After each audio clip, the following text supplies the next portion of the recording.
नित्यं चन्द्रघण्टेति कूष्माण्डेति चतुर्थकम् पञ्चमं स्कन्दमात्यति षष्ठं कात्यायनं तथा सप्तमं कालरात्रिति महाभारीति चाष्टमम् नवमं सिद्धिदात्री च नवदुर्गा प्रकीर्तिता। जय माता दी। मैं हूं उर्वशी जैन और आप सभी का हार्दिक अभिनंदन करती हूं हमारे चैनल की खास प्रस्तुति, जहां पर नवरात्रों के पावन पर्व की हम आप सभी को बधाई देते हैं। वहीं पर आपको बता रहे हैं मां के 9 स्वरूपों की महिमा। माता रानी जो आपको सब तरह की इच्छाएं आपकी पूर्ति करने वाली है। तो आज का स्वरूप मां का क्या कहता है, कैसे बदल सकते हैं आप अपने भाग्य को। आपका भाग्य, आपकी किस्मत आपका साथ नहीं दे रही तो हमारे इस कार्यक्रम से जुड़ जाएं, क्योंकि हमारे साथ जुड़े हुए हैं वो शख्स, वो उच्च कोटि के संत जिनके लिए बस यही कहेंगे, चाह गई चिंता मटी मनवा बेपरवाह, जिनको कुछ ना चाहिए सो शहंशाह। ऐसे पीरों के फकीर जो मन के शहंशाह है, जो बादशाह है। स्वागत करना चाहेंगे हम उनका, जो इन नवरात्रों में जहां माता रानी को प्रसन्न करने हैं और उन पर कृपा हुई है शनिदेव की, तो वहीं वो आज जन कल्याण कर रहे हैं शनिधाम ट्रस्ट के माध्यम से। उनकी जीवन शैली की बात करें, बेहद साधारण, और वो इतनी जो है सरल आत्मा, जो आम जनमानस के कल्याण हेतु अपना पूरा 1 घंटा हमारे साथ जुड़ चुके हैं। नमन करना चाहेंगे हम सिद्धपीठ शनिधाम से पीठाधीश्वर श्री श्री 1008 महामंडलेश्वर परमहंस दाती जी महाराज का। बाबा जी के कमल चरणों में कोटि कोटि नमन है। बाबा जी जय माता दी, हार्दिक अभिनंदन है हमारे साथ जुड़ने के लिए। सबसे पहले ये जानना चाहेंगे, जिस तरह से आपने निर्जल व्रत किया हुआ है मां जगदम्बे के इन नवरात्रों में, पावन पर्व में, आप कैसे हैं? और आज मां के स्वरूप की महिमा भी आपसे जरूर जानना चाहेंगे। कौन सा स्वरूप है आज मां का? प्रणाम माते, प्रणाम, और संपूर्ण राष्ट्र को 5वें नवरात्र की हार्दिक शुभकामना। नवरात्र का पुण्य पर्व और 5वां दिन, और 5वां दिन मां स्कंद माता का। मां स्कंद माता की पूजा अर्चना साधना का विधान है 5वें दिन, और मां के 5वें स्वरूप में स्कंद माता के नाम से ही जाना जाता है। 5वें दिन साधक अपने मन मस्तिष्क को विशुद्ध चक्र पर स्थित करते हैं और वहां उस साधना का आनंद है। विशुद्ध चक्र वाणी का चक्र है। अपने गुरु महाराज दिए ज्ञान को यदि विशुद्ध चक्र पर साध दिया जाए तो वाणी बड़ी प्रबल, बड़ी सुंदर और बहुत ही प्रभावशाली, और कहा गया कभी खाली नहीं जाता। ये विशुद्ध चक्र का मामला है। स्कंद माता का स्वरूप बड़ा भव्य है। मां की 4 भुजाएं हैं, सिंह और अड़ा, सिंह पर सवार, बहुत अद्भुत है मां स्कंद माता। स्कंद माता की आराधना में जब व्यक्ति चला जाता है, स्कंद माता की आराधना करता है तो निर्मल हृदय हो जाता है, चैतन्य स्वरूप की ओर अग्रसर होने लगता है। उसका मन भौतिक काम, क्रोध, मोह, मद, अहंकार से मुक्ति प्राप्त कर लेता है। जब मां विशुद्ध चक्र में बैठकर स्कंद माता की विशुद्ध चक्र की चेतना से एकाग्र मां स्कंद माता की आराधना की जाती है तो मन बुद्धि चित्त अहंकार से छुटकारा मिल जाता है। और वही बात आई जो मां ने भी कहा है कि चाह गई चिंता मनवा बेपरवा, और जिसको कछूने चाहिए वो है सांसा। विशुद्ध माता विशुद्ध चक्र पर स्थित रहने से और स्कंद माता की पूजा करने से चिंताओं से मुक्ति मिलती, चाह मिटती है, इच्छाओं पर अंकुश लगता है। और इस चक्र पर साधना करने से, मां स्कंद माता की इस चक्र पर साधना करने से मन पर साधक सवार होता है। जो मन साधक पर सवार था अब मन पर साधक सवार हो जाता है और जीवन में मोक्ष का मार्ग स्वतः ही खुल जाता है। अनुभव करने लगता है मृत्यु लोक में स्वर्ग की भांति परम सुख, परमानंद, परम शांति। क्योंकि आज मां की उपासना के साथ साथ स्कंद की उपासना स्वतः ही पूर्ण हो जाती है। भगवान का बाल स्वरूप हमेशा मां की गोद में विराजमान रहता है, और ये स्वरूप भवसागर से दुखों को छुटकारा पाने के लिए बहुत अद्भुत और बहुत, और इसके अलावा दूसरा सुलभ साधन हो ही नहीं सकता है। इस संसार में ग्रस्त में रहते हुए हम परमानंद और आनंद की प्रार्थना करना चाहते हैं तो आज मां के 5वें स्वरूप यानी स्कंद माता की आराधना करने से जीवन खुशियों से भर जाता है। नमो नारायण। दाती जी बहुत बहुत शुक्रिया इस मैं कहूंगी अनुपम जानकारी के लिए, लेकिन उन योग साधकों के लिए भी जरूर जानना चाहेंगे वो आज किस तरह से अपनी कुंडली जागरण में कौन से चक्रों को जागृत कर सकते हैं और किस तरह की आपने वाणी का जिक्र किया, उसके साथ साथ और क्या मिल सकता है। क्योंकि विशुद्ध चक्र की चर्चा है और इस चक्र में बृहस्पति और शनि दोनों का अधिपति होता है। ये जनलोक है। इस लोक का इस जो विशुद्ध चक्र है इस पर इसे जनलोक कहते हैं। यहाँ की जो मातृ देवी है वो कौमारी है, देवता सदाशिव है, मतलब व्योमनेश्वर है, व्योमनेश्वरी है, तन्मात्रा ध्वनि है, तत्व आकाश है, और इसका अंत यहाँ कंठ पे जहां पर हम तिलक लगाते हैं कंठ में है। अधिष्ठात्री देवी शाकिनी है, गौरी है, जो वाणी की अधिष्ठात्री है, ये वाणी का क्षेत्र है, इसलिए यहां सबसे ज्यादा ऊर्जा की क्षति होती है। और विशुद्ध चक्र की साधना करने से अद्भुत ऊर्जा की प्राप्ति हो, वाणी बड़ी प्रबल हो जाती है।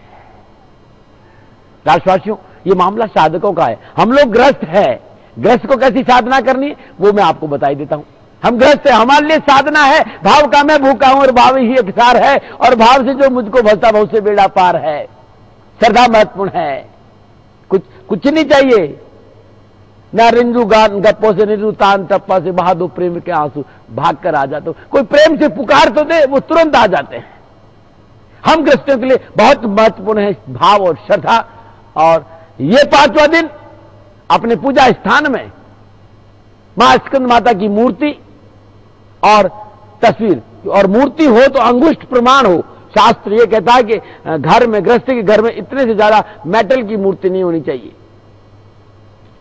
तस्वीर को लकड़ी की चौकी पर पीले वस्त्र को बिछाकर कुमकुम से पहले ओम लिख दे और वह स्थापित कर दे। मनोकामना के लिए 7 मुट्ठी चावल और 7 मुट्ठी चने की दाल पीले वस्त्र में बांधकर संपूर्ण मां स्कंद माता का ध्यान करते, संपूर्ण मनोकामनाओं का ध्यान करते, मां की तस्वीर के सामने इस पोटली को रख दे, हाथ में पीले पुष्प ले, मां का ध्यान करे, मां के दिव्य स्वरूप का ध्यान करे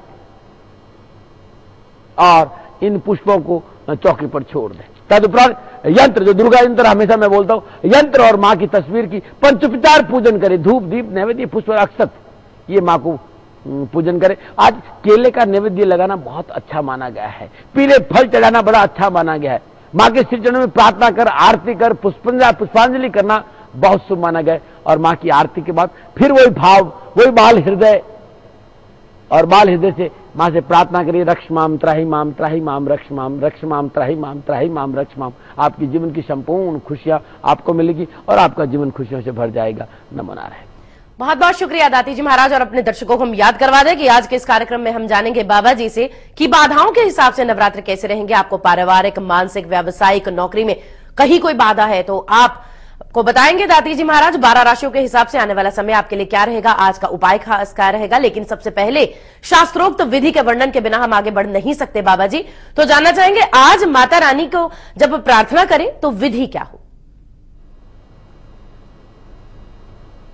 आज शास्त्रोक्त विधि जब हम पूजन करें तो आज का जो मंत्र है, हाथ में पीले पुष्प लेकर, मां के श्री के सामने हाथ में पीले पुष्प लेकर, पीले फल लेकर बैठ जाइए।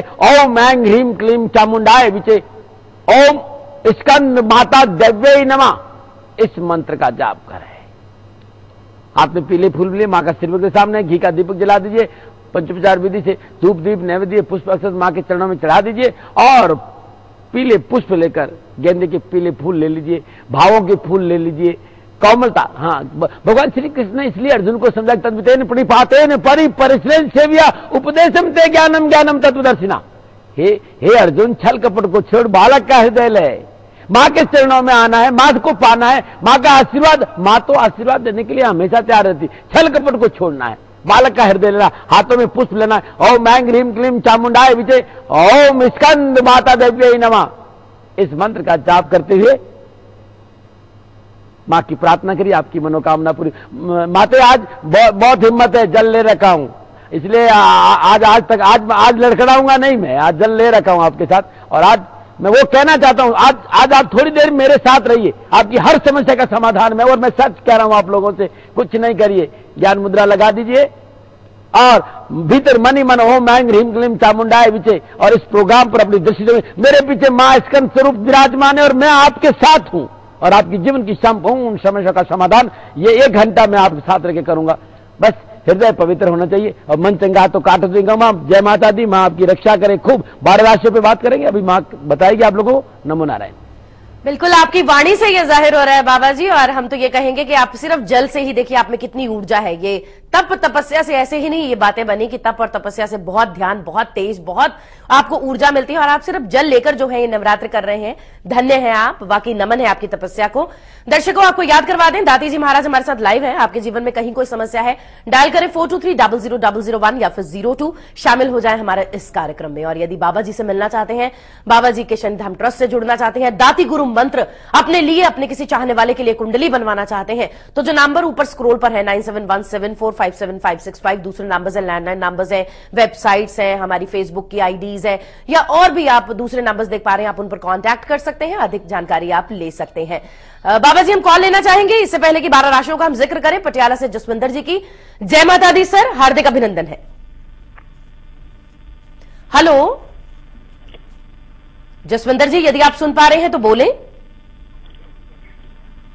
चलिए उनसे संपर्क नहीं हो पाया और आइए अब सीधा बढ़ते हैं राशियों की ओर, जहां दाती जी महाराज कि आने वाले जो ये नवरात्रे हैं आपके बाधाओं के हिसाब से, चाहे बाबा जी ये बाधाएं कौन सी है, पारिवारिक, मानसिक, शारीरिक, सामाजिक, व्यावसायिक, नौकरी वाली, क्या सभी बाधाएं इसमें आती हैं? और यदि ये उत्तर के साथ साथ पहली 4 राशियों का जिक्र जरूर करना चाहेंगे।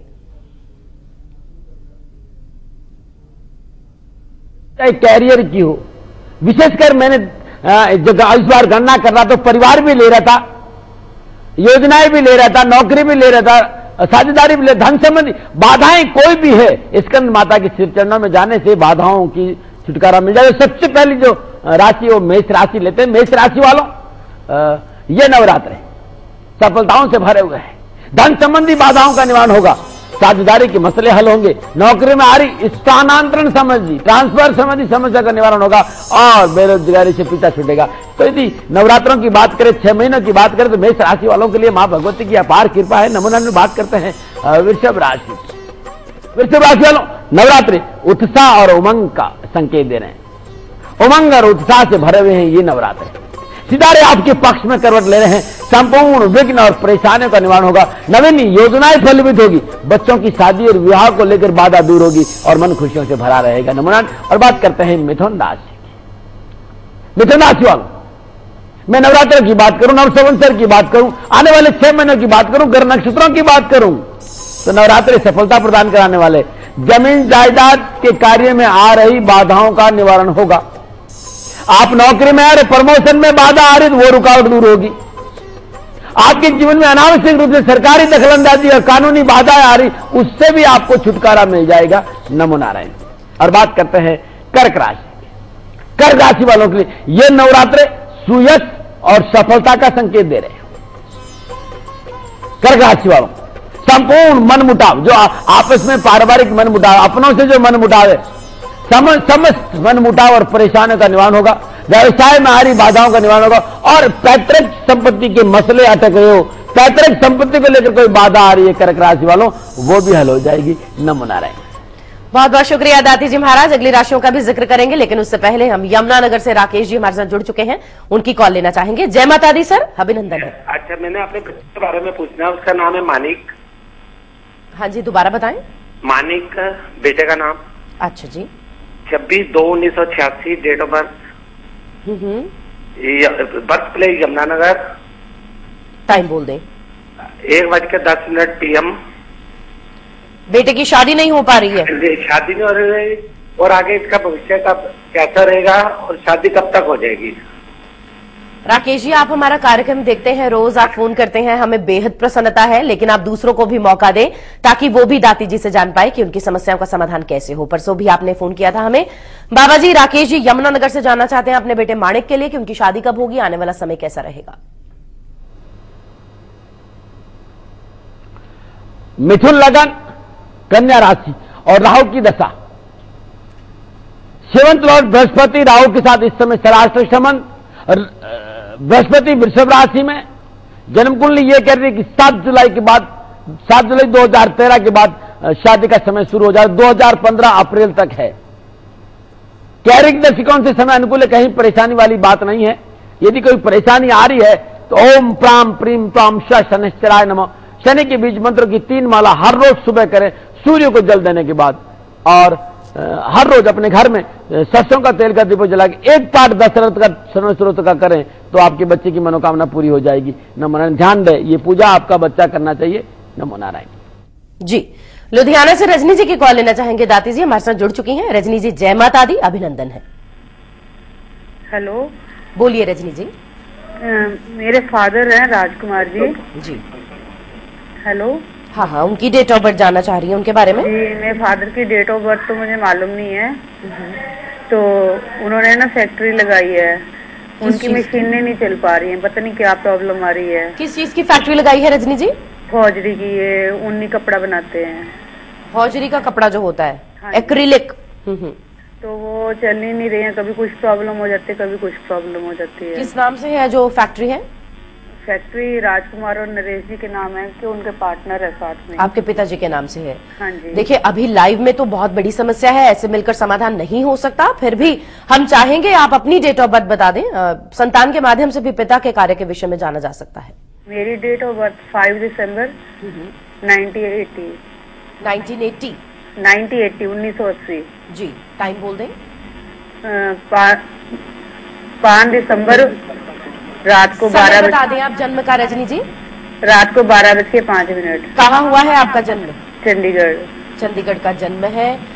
तो आप अपने पिताजी से ये जरूर कहिएगा, अगर वो दाती जी से अपनी समस्या का निवारण चाहती है, देखिए मिलना पड़ेगा। हो सकता है बहुत सारी ऐसी चीजें जब उनकी डेट ऑफ बर्थ नहीं है तो जानना होगा बाबा जी को। तो मुझे तो इतनी नॉलेज नहीं है, ये बाबा जी बता सकते हैं आपको। बाबा जी, मुझे जितनी समझ थी, मैंने रजनी जी की डेट ऑफ बर्थ ली है उनकी बेटी की, और ये अपने पापा के विषय में जानना चाहती हैं। उन्होंने फैक्ट्री लगाई है जो हौजरी की है, वो चल नहीं पा रही है। लुधियाना में फैक्ट्री है, ये जानना चाहती हैं इनकी फैक्ट्री कैसे चले इनके फादर साहब की। शायद वो पार्टनरशिप में है। इन्होंने 2 व्यक्तियों का नाम लिया था, राजकुमार जी और नरेश जी, और उन्हीं के नाम पे ये फर्म है।